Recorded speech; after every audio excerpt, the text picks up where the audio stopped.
negócios, empresas, empreendimentos, carreiras, sucesso, relacionamentos. Não faltam livros e recomendações. 7 regras infalíveis para 20 passos para os 5 melhores investimentos do mercado. E o 5º vai te surpreender. E você ainda fica pendurado no post até o fim desta besteira. Pena que há muito mais dicas de sucesso do que gente de sucesso. Por que para alguns dá certo e para outros não? Por que alguns negócios decolam, outros nem saem do hangar? A Vogel convida para esta nova série Code and Core, o código e a essência por trás dos líderes. Aqui convidaremos gente que tem verdadeiro sucesso para apresentar. Gente cujos negócios e carreira indicam conhecimento, resiliência, mais acertos do que erros, e erros que os fizeram aprender. Gente que mostra ter achado o segredo, o código, the code. Gente que também mostra conteúdo, ética, ponderação e firmeza em decisões e relacionamentos. Gente que tem essência, que tem coração, que tem algo dentro. The core.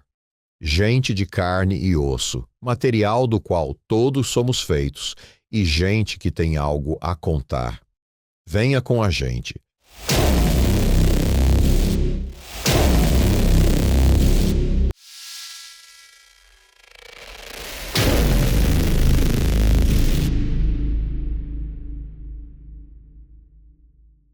Antônio Luiz Cirino de Sá. Como todos os vinhos clássicos que melhoram com o tempo, Cirino é hoje um profissional experiente, atuando como consultor e conselheiro de empresas, algumas das quais ele mesmo pilotou como principal executivo. Sua carreira se destaca por 2 focos, turnaround e post-mergering.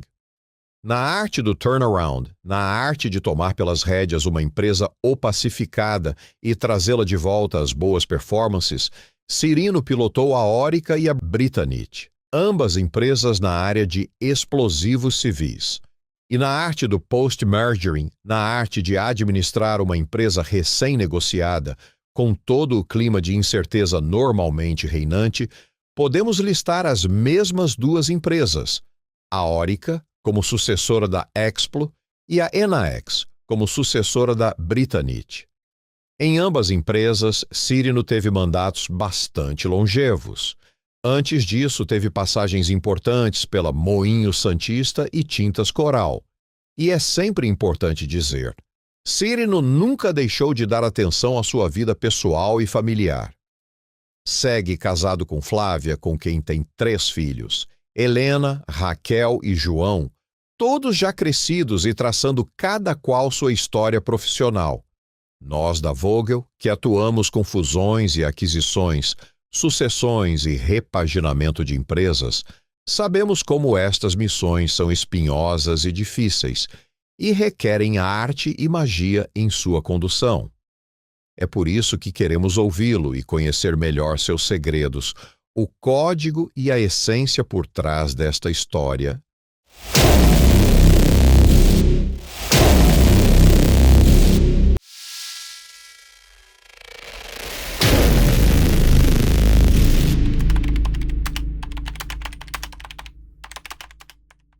Obrigado. Cirino, prazer ter você aqui.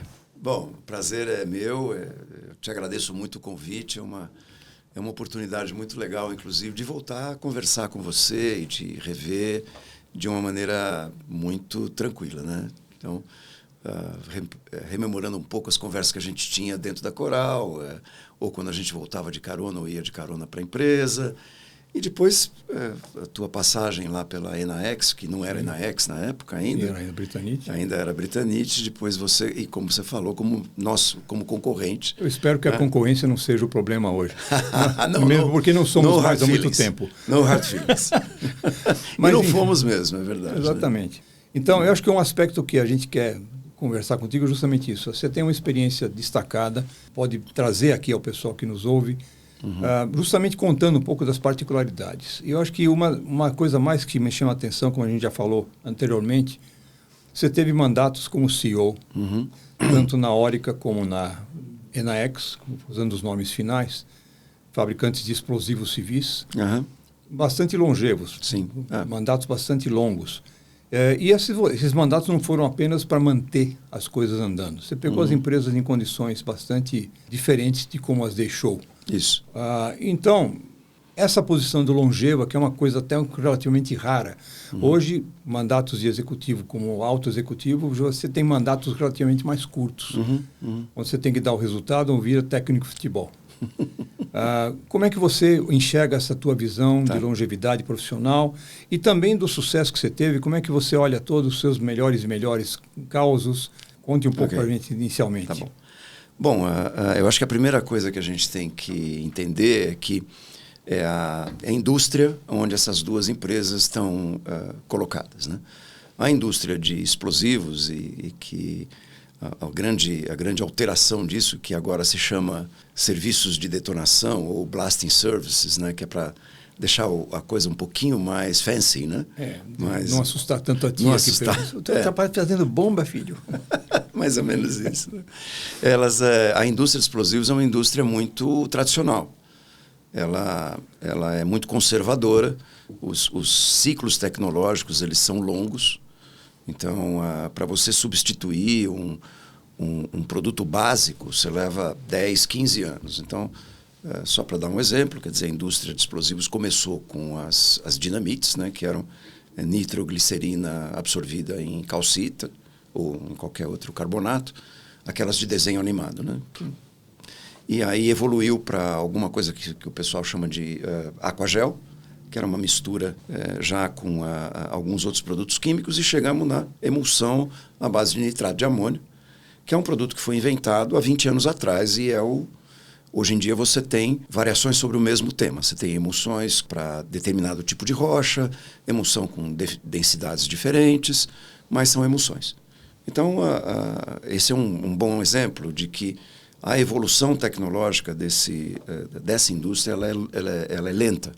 Eu acho que isso, eu não sei se é causa ou efeito, mas isso faz com que os ciclos de negócio, os ciclos tecnológicos e até também os próprios clientes, né?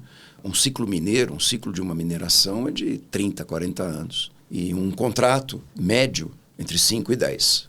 Né? Então, você tem toda essa, eu acho que isso é um contexto. E esse contexto leva a que você não viva para o resultado do trimestre seguinte. E normalmente a visão, e eu acho que eu tive um pouco da felicidade de trabalhar em duas empresas que tinham uma visão mais de longo prazo. Né? Depois eu posso contar uma história um pouco interessante sobre a segunda, sobre a Enaex. E na Orica, que foi a primeira, eu entrei na Orica em 1997, eu tinha 40 anos, quando o Júlio Cardoso, lá da Coral, que tinha sido uma longa história, mas quando o meu chefe anterior me perguntou se eu queria ir para essa companhia, que era do mesmo grupo, dizendo, olha, eu estou indicando o seu nome para você participar do processo de seleção, mas a empresa vai ser vendida. Fique sabendo. E falou, você está interessado? Eu, claro, estou. Porque na minha cabeça eu sempre quis, né, ser CEO de uma companhia. Então, aceitei, fui para lá.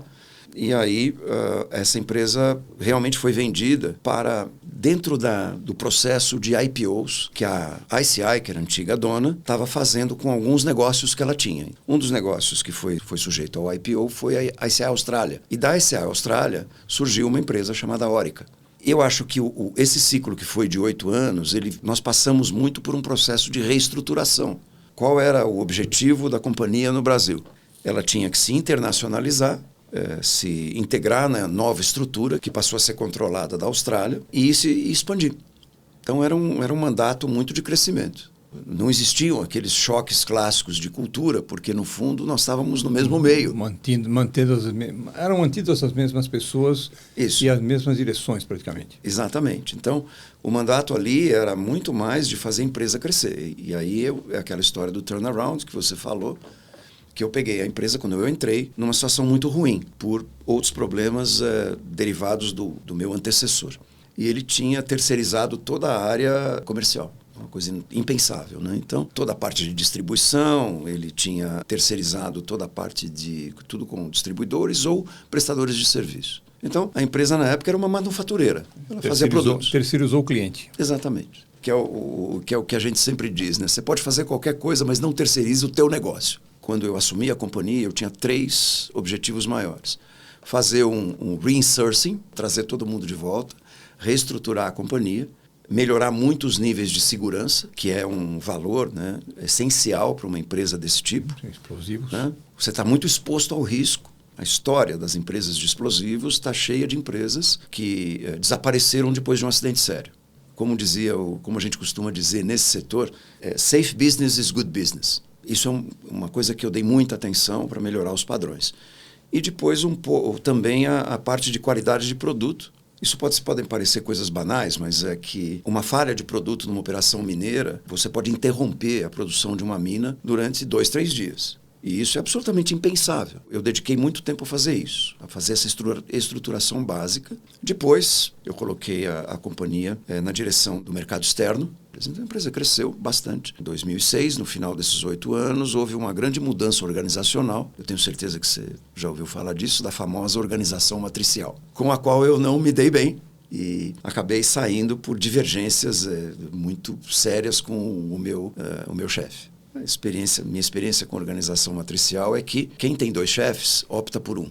E sempre opta por aquele da maior zona de conforto. Então você perde, as equipes se desintegram, é muito ruim. Enquanto eu pensava no que eu ia fazer, fui convidado para trabalhar na concorrente, que era uma concorrente local. Era uma empresa local do Sul, tinha na época uns 30% de mercado, mais ou menos 35%. E aí eu aceitei, eu tinha outras opções, mas pensei, bom, eu tenho um patrimônio, né, uma reputação e um asset nessa indústria, eu vou continuar nela.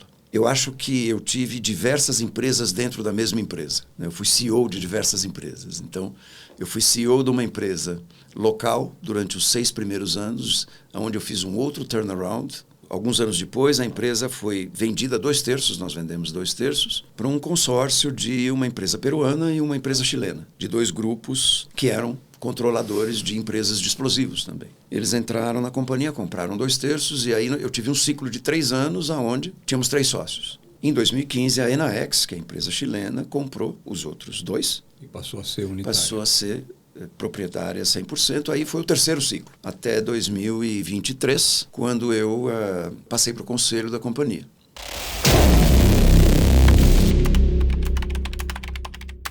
Os executivos vivem de resultado. Uhum. O bom lado do explosivo é que é uma indústria um pouco mais conservadora, mas basicamente os resultados são os mesmos. Assim. Ele é um processo também pressionado. Você Sim. vive sob uma eterna pressão Sim. para trabalhar, mas de qualquer forma, você encontrou 2 empresas que estavam sofrendo os efeitos. Em cada um dos casos você encontrou soluções diferentes. Alguma chave específica ou cada caso um caso? Nos 2 casos, as 2 primeiras coisas que eu fiz foi criar 2 comitês. Um comitê de segurança e um comitê de qualidade, aonde nós avaliávamos todo e qualquer incidente ou acidente e qualquer reclamação. Porque você pode ter um processo muito bem estruturado, muito bem documentado, etc. Mas se você não, nesses 2 pontos, se você não vai no detalhe, você não sai do lugar. E você aprende muito com os detalhes dos problemas que você tenta resolver. E nos 2 casos eu usei essa metodologia. Do ponto de vista de métricas, fiz um bom trabalho na Orica, que foi a primeira posição como CEO, mas o trabalho que nós fizemos na Enaex foi espetacular. Nós introduzimos na Enaex a cultura do dashboard. Toda a diretoria e qualquer executivo que venha falar comigo, ele tem o dashboard da área para a qual ele é responsável. E dentro desse dashboard ele tem os indicadores que ele usa para fazer a gestão da área. E um conceito que eu introduzi lá é que indicadores são bons, você tem que entender o que eles dizem, eles têm que ser robustos, ou seja, a fonte do indicador é uma só, para evitar aquelas histórias de reuniões em que você mostra um número, aí o outro fala, não acredito nele. O meu número não é esse, né? Ele tem um outro. Então, tudo tem a mesma origem, a origem que era a contabilidade, a grande maioria. Então, eram números validados e que você tinha que acreditar neles, porque tinha todo um processo de validação antes. Então, você elimina discussões a respeito do conteúdo. Eu implementei uma cultura numérica. E isso também vai pelo exemplo, porque eu, assim como você, somos engenheiros e que trabalhamos... Graças a Deus. Exatamente. Trabalhamos com evidências... Desculpe os demais profissionais que não são. Mas aqui é bairro Mas mesmo. nem todo mundo tem esse privilégio, não é verdade? E politécnicos, não é bairrista, não. Não. Eu introduzi, eu lembro, vamos dizer, colando um pouco uma frase do cara da Dom Cabral, tudo que você não mede, você não melhora. Então eu introduzi essa filosofia dentro das companhias e muito por exemplo próprio. O pessoal brincava que você vai ter reunião com o Cirino, tá? Você apontou bem seu lápis, porque você vai ser crivado de perguntas que tem a ver com isso. Agora, tem uma outra coisa que eu acho também importante nessa história, que é um pouco fora dos números. Você tem que tirar o foco da companhia do processo e pôr o foco dela no resultado. As pessoas têm muita tendência a achar que se ela moveu essa xícara aqui e botou do lado do celular, ela fez a parte dela. E não, né? O importante é o resultado final, é aquilo que o teu cliente vai achar. Eu entrei com um programa de metas muito bem desenhadas, mas que elas só eram validadas quando, por exemplo, né, você tem uma equipe para lançar um produto novo. Fabricação, laboratório, cara de marketing, a estrutura de vendas, o jurídico, está todo mundo envolvido nisso. Todos eles têm um bônus pelo sucesso do produto, mas é o sucesso quando o produto estiver no mercado vendendo. Então acabou nós não tínhamos mais aquela conversa da minha parte eu fiz. Eu me esforcei. Eu me esforcei, né? E são pequenos conceitos de gestão que eu fui implementando aos poucos. Isso levou tempo, porque você tem que construir uma base cultural que as pessoas demoram para se entrar nela, para que isso, realmente elas adotem isso. E quem não adota, o próprio processo expulsa. É uma coisa natural. As pessoas vão saindo porque ou pedem para sair porque não aguentam aquele tipo de ritmo, se sentem intimidadas por isso. Existem pessoas que se sentem estimuladas por isso. E você vai selecionando. Eu costumo citar muito um artigo do Jim Collins. Perdoa a minha idade, né? Mas é um guru de 20 anos atrás que ele fala sobre os líderes longevos. E ele destaca duas características, que é a resiliência e a humildade. E ele pega alguns casos. Ele faz um estudo de casos de companhias que cresceram consistentemente por 30 anos o valor da ação e o próprio valor da companhia. Estuda quais eram as características desses líderes. E uma das coisas que, depois eu lendo o artigo, eu meio que achei que eu acho que eu pareço com esses caras, é a resiliência. Os primeiros anos, tanto na Orica nem tanto, mas na então Britannic, foram muito difíceis. Uma pessoa um pouco menos resistente, acho que teria saído no segundo ano lá na Britannic, tinha ido embora. E eu continuei. E fui montando isso no dia a dia. Eu não tinha nenhum plano mirabolante, eu não tinha nenhuma visão espetacular de futuro. O que eu queria era fazer a empresa se estabelecer como líder de mercado.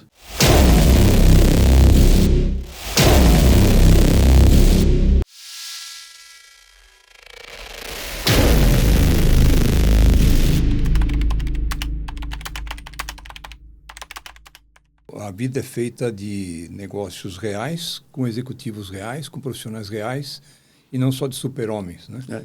Você está lidando com gente. Uhum. As pessoas estão lá todo santo dia porque tem naquilo também o seu sustento pessoal, sua carreira. Cada uma tem a sua pauta, cada uma tem a sua agenda, isso. Cada um tem o seu plano. Perfeito, é isso mesmo. E deve ser assim. Mas, obviamente, quando você faz uma mudança de rumo, dizendo, opa, a empresa vinha até aqui, agora nós vamos mirar um pouco para lá, porque a gente precisa mirar para lá e vamos mudar nessa linha. Você muda processos, você muda focos, dá uma nova forma de ler o resultado da companhia, não necessariamente só pelo bottom line, pela linha de lucro ou prejuízo, mas você coloca basicamente algumas métricas que indiquem como estamos e onde devemos estar. Obviamente, diante de tudo isso, você mexe um pouco nos brios de Sim, quem está lá. Isso mesmo. Daquele que sempre fez aquilo, porque aquilo é sempre daquele jeito porque ele estava lá. E você chega num campo minado chamado gestão de conflitos. Como gerir o conflito entre os players, mas o conflito do plano dessa pessoa com o plano da empresa. Perfeito. Como você administrou isso? Bom, eu acho que você tem, no que você falou, tem duas partes. São duas perguntas. Tem sim. duas perguntas. Uma é o conflito entre pessoas. E a outra é o conflito da agenda pessoal com a agenda da empresa. Os vetores da empresa com o vetor da pessoa. Eu vou começar por esse. Eu tinha, nos dois casos, eu tinha uma visão muito clara de onde eu queria chegar. E eu não hesitei um momento em trocar as equipes até chegar aonde a gente precisava. Os executivos de segurança lá da Enaex, eu troquei 3 vezes, até chegar numa pessoa que eu entendia que tinha capacidade para fazer o plano que eu queria fazer. O diretor comercial da Enaex, eu tinha um plano de segmentação de mercado. Até antes disso, né, o mercado era o famoso one size fits all, né? Ou seja, não importa se você é uma pedreira pequena, uma grande mineração, uma construtora, o que eu tenho para te oferecer é isso aqui. Eu tinha um plano muito claro de como eu queria segmentar o mercado. Eu tentei com o executivo que estava lá, e ele não conseguiu e resistiu a isso. Eu troquei por um outro que queria fazer, mas não conseguiu. Aí eu peguei um terceiro que botou aquilo de pé em 6 meses, porque tinha exatamente a mesma determinação que eu e entendia o problema da forma que eu entendia. Às vezes você tem que fazer isso, ou seja, você tem que saber escolher a tua equipe e você não pode transigir em aspectos essenciais do negócio, né? Como segurança, posicionamento de mercado, a própria parte industrial, também mexendo nos perfis. Né? Porque as minhas experiências anteriores mostram que se você faz um grande programa de mudança cultural e se você não troca as pessoas, não funciona. Um dia você sai e fazer uma analogia, o mecanismo volta. O mecanismo vai te comer, ele vai te engolir. Isso me faz lembrar uma frase de um professor que eu acho que deu aula para mim, não sei se deu aula para você na Poli, chamava Trajano. Ele dizia que a inteligência é vetorial, a incompetência é escalar. E ele dizia com que sentido? Os vetores podem se cancelar, mesmo que tenham um módulo forte. Mas se eles não tiverem uma direção e sentido adequados, eles se cancelam entre si. Infelizmente, a incompetência não se cancela, ela só se soma. Então, quando tem pessoas incompetentes, que nessas incompetentes eu acho que se refere a pessoas que estão lá para só manter o sustento, para sobreviver, pessoas que estão lá sem colocar muita cor na coisa. Essas pessoas só se somam nisso. E às vezes podem ser até úteis, mas na prática fica complicado. Agora, os vetores se cancelam. Verdade. Eu acho que você tem um profissional que não está alinhado com os objetivos que você quer para a empresa, vai dar pau de cara. Você tem um cara lutando contra o vetor para onde você quer levar. E você tem diversas razões para isso, né? Então, às vezes, a pessoa não quer, vamos dizer, subir dentro do seu ônibus porque não gosta daquele modelo. Acha que aquilo não vai funcionar. Você tem gente que não quer entrar porque sabe que vai perder poder e não quer o teu sucesso e está jogando contra nos bastidores. E tem aqueles que têm medo da mudança. Esses você pode até tentar convencê-los. E eu passei por isso de uma maneira muito forte dentro da Britannic, e já era aí na Ex. Eu tive a paciência e entra a resiliência, né? Porque para poder implementar esse sistema, eu tinha que demitir o diretor comercial, que era oriundo do sócio anterior, do dono anterior, que era sócio naquele período dos 3 sócios. Eu esperei aquilo terminar. Quando a Enaex comprou, eu fui conversar com os executivos da Enaex, expliquei o que estava acontecendo, mostrei o programa, falei, é isso aqui que nós queremos fazer, mas com esse cara não dá. Ele vai ter que ser... Aí me deram carta branca, falando, vai em frente. Isso me leva a uma outra pergunta interessante. Às vezes, o conflito não está apenas na equipe que se encontra sob teu comando, mas o conflito, às vezes, está no corpo de acionistas. Empresas familiares é muito comum. Queria ver o teu ponto de vista sobre isso. Esses 3 anos, a empresa estacionou. Eu tive muita dificuldade, porque os 3 interesses eram muito diferentes, né? Os brasileiros tinham vendido 2/3 da companhia. Eu me lembro bem porque eu estava na concorrência naquela época, isso foi muito frutificante para nós. Ainda bem, né? Passou um tempo, depois passou. Exatamente. A Enaex veio e começou a soltar o custo dela. É isso, né? Botou nitrato à disposição. Mais ou menos. É uma longa história. Né? Não podemos falar. Então, não. Mas durante esses 3 anos, onde eu tive respondia para 3 pessoas, né? Quer dizer, tinha um board com 3 sócios, os interesses eram muito diferentes e nós não a gente progrediu muito pouco. Eu entrei num modo, eu sabia que aquilo tinha fim, porque aí fazendo um pouco de parênteses na história, eu tinha muita certeza que o sócio correto, ou o dono correto para a companhia, muita convicção de que o dono correto para a companhia era a Enaex. E eu me aproximei muito deles. Era uma questão de afinidade, inclusive, com o chairman do grupo, com o CEO global. E aí eu levei 3 anos em modo de sobrevivência, ou seja, mantendo o negócio funcionando e tentando administrar os conflitos entre os 3. E de que maneira eu fiz isso? Eu tinha resultados razoáveis, não eram ruins, eram razoáveis, me mantendo muito na linha da formalidade.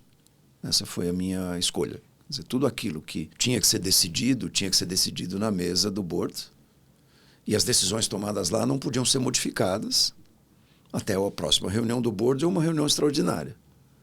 Então eu levei muito no rigor da governança, porque era meio que uma forma de sobrevivência, né? Porque eu não podia entrar no conflito, que não era explícito, né? Eram posições educadamente discutidas, né? Entre 3 grandes grupos empresariais. É isso. Agora, você falou também de gestão de conflitos internos entre executivos e tal.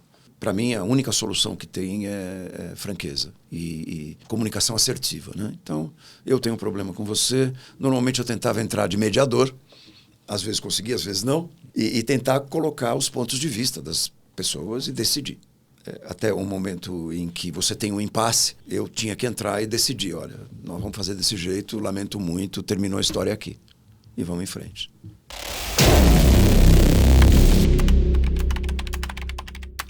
Cirino, vamos mudar um pouco de ambiente agora. Você hoje já integra também o conselho da Sigdo-Coppers, que é a empresa que é a holding que controla a Enaex. Então você teve uma boa relação a vida inteira com esse grupo, a ponto de que eles te convidaram a continuar. Isso. O que é comum também acontecer nesses casos.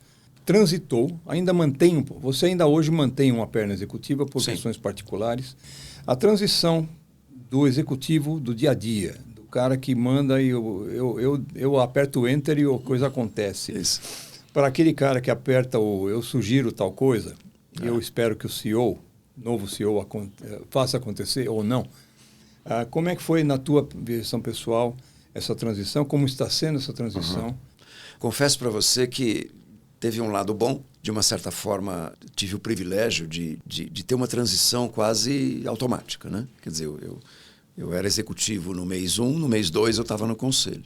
E eu ocupava uma cadeira de conselho num outro negócio da SK no Brasil, que é uma EPC, que é a SKIC, Sigdo-Coppers Engenharia e Construções. Isso me deu, eu passei alguns períodos, né, um ano e meio, com uma cadeira de conselho e uma cadeira de executivo de vice-presidente da Enaex. E essa história, né, que se diz muito da questão da diferença entre você ser um executivo e ser um conselheiro que está na capacidade de fazer as coisas acontecerem, é verdade, né? Tenho que admitir isso, mas é um pouco frustrante, né? Porque você está vendo o que vai acontecer, você sabe aonde aquilo vai dar, você faz perguntas sobre isso, você às vezes é enfático nisso, mas se os outros conselheiros, e principalmente os donos, não pegam, se não cai a ficha para o dono, não vai. Esse é um exemplo típico da construtora, onde eu estava vendo que o sujeito ia bater num iceberg, e ele sabia, CEO sabia, e estava criando uma cortina de fumaça, tipo, não vai dar tempo de virar o navio, fica tranquilo e tal. E os donos, que eu era um conselheiro independente e os outros eram os shareholders. Não enxergavam isso, entendeu? E você fica num dilema. Você diz, bom, eu vou ser mais enfático com ele, vou dizer, olha, tá na cara que isso aqui vai dar desse jeito, você tem que entender, etc. E até que ponto onde está a tua fronteira? Até para questionar o próprio dono do negócio. Você tem que ter muita habilidade para isso, né? E o que aconteceu comigo é que, depois que trocaram o CEO 2 vezes, na minha gestão como conselheiro na construtora, um dia me liga o acionista e me faz a seguinte pergunta: se você fosse o CEO da SK, o que você faria? Agora é a minha vez, né? Aí eu entreguei para ele um plano com diversas etapas e ele está executando, vamos ver.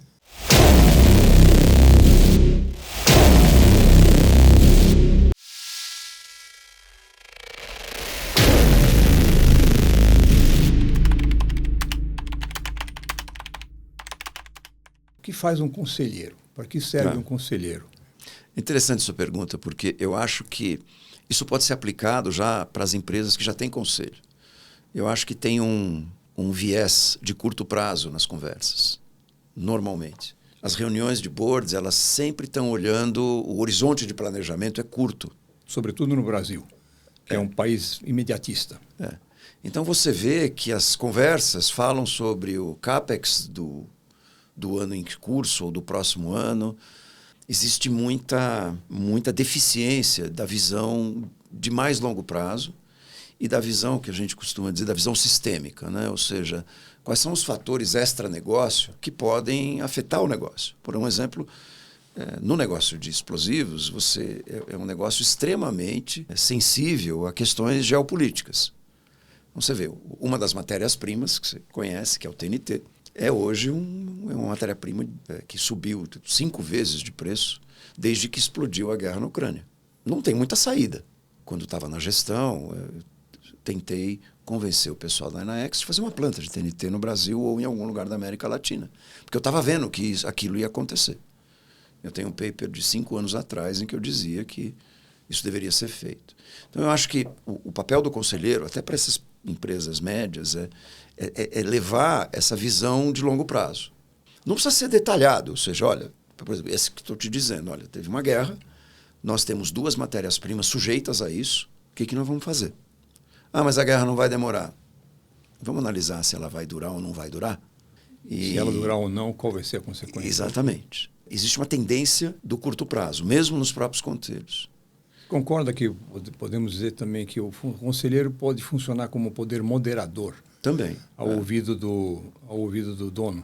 Sim. Né? Sobretudo quando o dono não está na gestão.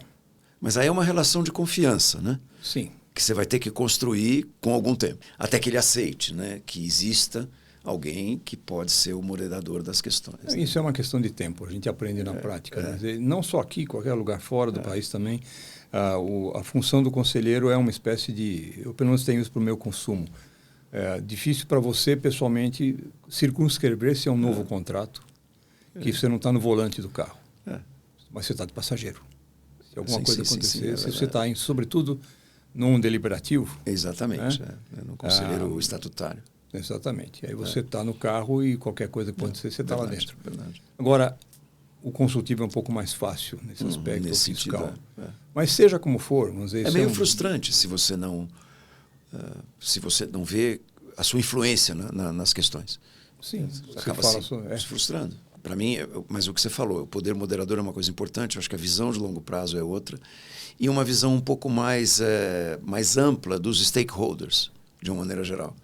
Porque a tendência é que o gestor do negócio ele tem um ecossistema mais estreito. Ele está enxergando o fornecedor, ele está preocupado com as comunidades em volta da planta ou das unidades de produção, dos sites que ele tem, e está olhando o cliente de uma maneira muito, muito utilitária, né? E eu acho que o conselheiro pode melhorar essa visão para coisas mais amplas, que podem trazer uma ligação maior com os próprios clientes ou com os próprios fornecedores. Depende de como você olha isso, né? Então, hoje de manhã eu estava vendo, ainda na Inaex, um trabalho que está sendo feito com a Anglo-América de valorização das comunidades ao redor.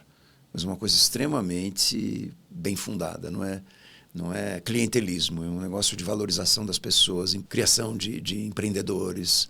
E nós estamos participando junto, a Inaex está participando junto. Então, às vezes, isso são coisas que é um pouco do que está acontecendo, que o conselheiro pode levar para dentro de uma empresa média. E você tem que ter um poder de influência muito grande em cima do dono, né? Quer dizer, uma capacidade de aproximação. E você sabe que no IBGC, 2 ou 3 anos atrás, eu fiz o curso de formação de conselheiros. Para quem não sabe, IBGC é Instituto Brasileiro de Governança Corporativa. Tinham alguns herdeiros nesse curso. E eles têm... É muito curioso isso, porque é uma relação meio que de amor e ódio, né? Eles entendem que a empresa precisa de uma estrutura de governança mais sólida, mais robusta. Mas não largam. E acham caro. Esse é o outro lado. Poxa, mas por que eu vou criar uma estrutura com 2 ou 3 pessoas e tal? Então eu dizia para ele o seguinte, olha, você não precisa fazer isso, você precisa seguir os princípios. Você pode fazer isso, mas você tem que ter na cabeça os princípios de governança que você está aprendendo aqui. Eventualmente, você pode chamar para te ajudar.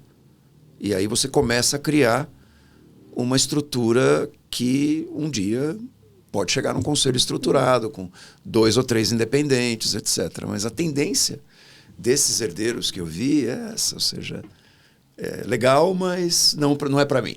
Né? Ou lá eu sou diferente. Ou eu sou eterno. Exato. Mas comigo é um pouco diferente, não sei se vai dar certo. Né? Mas aquela história, eu quero, mas o meu sócio não vai topar isso de jeito nenhum. Né? Então, isso acontece em alguns casos, né? E sempre é presente. Então, o trabalho, acho que de convencimento e o trabalho de uma certa resiliência ao ser um pouco pregador das boas novas, eu acho que é importante esse lado também. É um mercado que está em crescimento, é um mercado que promete. Existem hoje já no Brasil, eu diria assim, fazendo um pouco a nossa autodefesa, né? Como profissionais também nessa linha, sejamos nós por baixo da empresa X ou Y.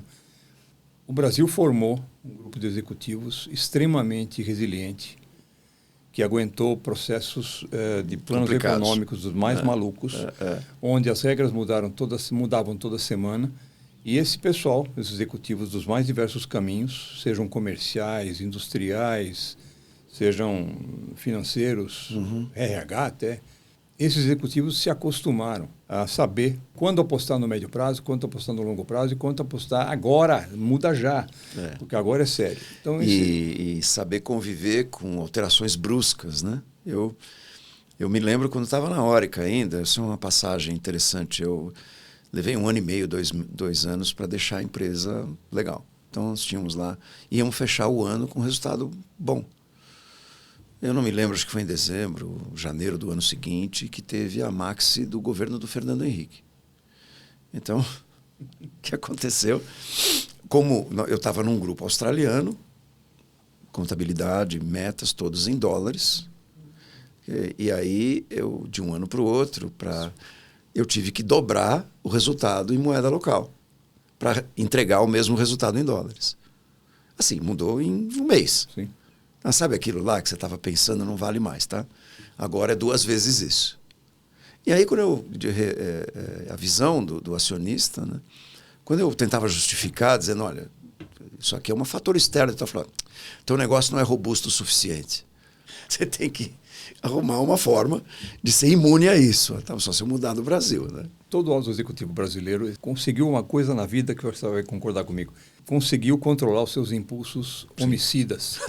Há muitos controladores, sobretudo externos, quando não tem a mínima noção do que acontece num país inflacionário. É isso mesmo. E a mesma coisa acontece assim. Quer dizer, eu tenho hoje algumas aventuras em outro país da Ásia que experimenta uma situação econômica parecida com a do Brasil tempos atrás.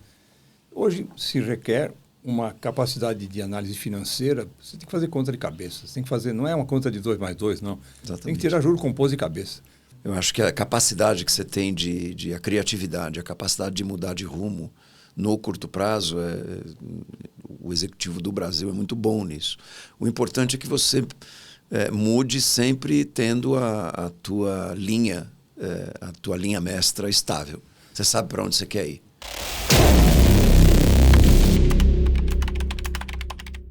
Da tua carreira como um todo, né? Todo o processo que você viveu, teu momento profissional agora, que tua carreira não acabou ainda, o que você mais destaca? Eu acho, em primeiro lugar, é a capacidade que eu tenho de assumir riscos. Riscos pessoais, inclusive. Quer dizer, desde o primeiro, quando o Júlio falou para mim, olha, a empresa vai ser vendida. Você topa ir para lá? Eu assumi um risco razoável. Eu podia pensar, bom, mas se ela for vendida amanhã, eu tenho um dia numa cadeira de CEO, o que vai acontecer? Por um exemplo. Eu falei, olha, você quer saber? Eu estou entrando numa... Eu quero uma experiência nova, era o que eu sempre quis, eu vou topar. Antes disso, a capacidade de não rejeitar, e que tem a ver com riscos, de não rejeitar oportunidades. Então, toda novo cargo que me ofereciam, eu pegava. Ah, olha, eu estava lá como controller, o meu chefe falou, eu vou te colocar como gerente de uma pequena unidade de negócios. Eu lembro até o que ele falou. Ele disse, se você fizer besteira, você não vai estragar a companhia. Se você for bem, todo mundo vai perceber. Tá bom, eu vou. Fiquei 1 ano lá, 2 anos, aí mudei para uma outra área e fui subindo. Quando eu saí da Coral, eu era diretor de supply para a América do Sul. Então, esse eu acho que é o primeiro. O segundo, eu já tinha mencionado para você, resiliência. Eu só não saí da então Britanite no segundo ano porque eu não quis sair. Queria ficar e fazer o que eu queria fazer. Então, resiliência. Terceiro, clareza. Eu acho que eu sempre tive muito claro para onde eu queria ir. Eu queria ser CEO de uma companhia. E trabalhei muito para isso. Eu tive a sorte de ser nomeado com 40 anos o CEO da Orica no Brasil, né? Sempre, em todos os negócios que eu peguei, eu sempre procurei entender muito bem dele. Mesmo que eu tivesse chegando naquela hora, nunca tivesse visto. Então, eu saí de uma indústria química, de tintas, fui parar numa indústria de explosivos, que tem uma parte química, tem uma parte mecânica, a parte de serviço tem muito de engenharia.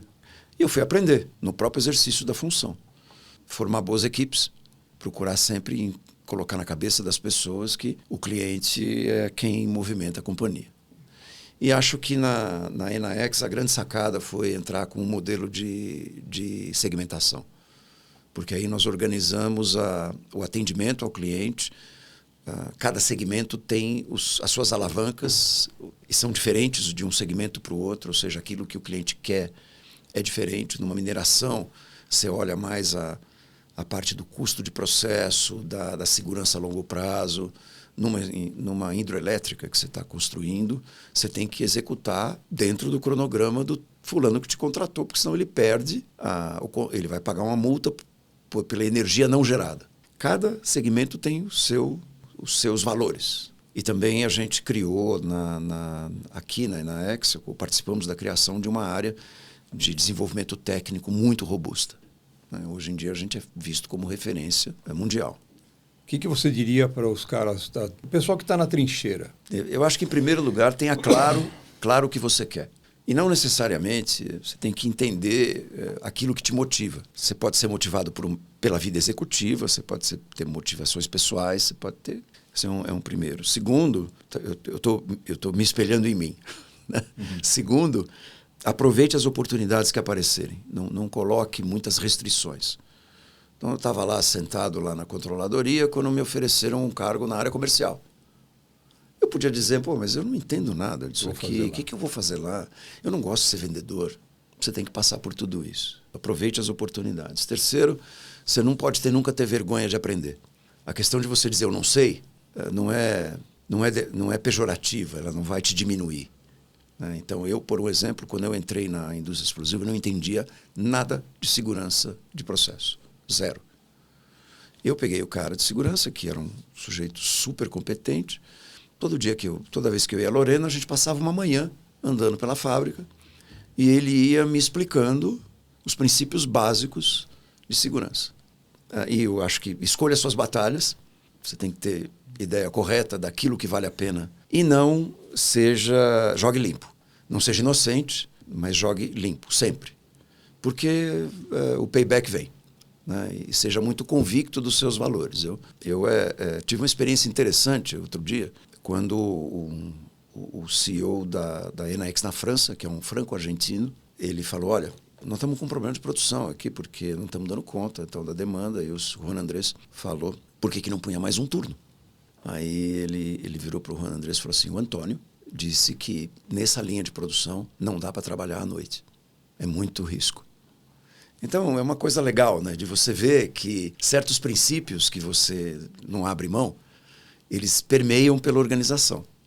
Né? E eu acho que isso é algo que você tem que ter muito claro também. Coisas que você cede e aquilo que você não vai ceder, que são coisas absolutas. Eu acho que vem também do fato que, no teu caso, o teu nome, de certa forma, já pela folha corrida, acaba virando um referencial.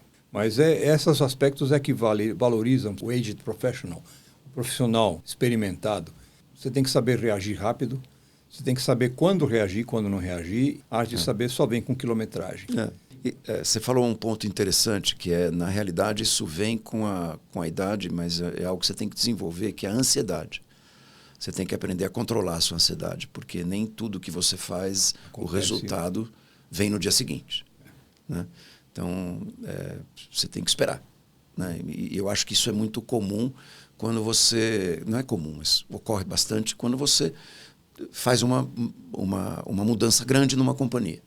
Você acha que você fez a mudança hoje, amanhã você vai chegar, vai dormir, amanhã você chega e está tudo diferente. E não é verdade. Você tem que esperar. Não muito, e aí é que está a arte, né? Você tem que ver até que ponto, você tem que ter o teu nível de tolerância, até onde vai.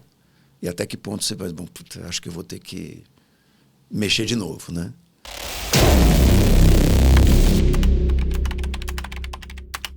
Eu só tenho que te agradecer Imagina, pelo tempo que você dedicou a estar com a gente aqui hoje.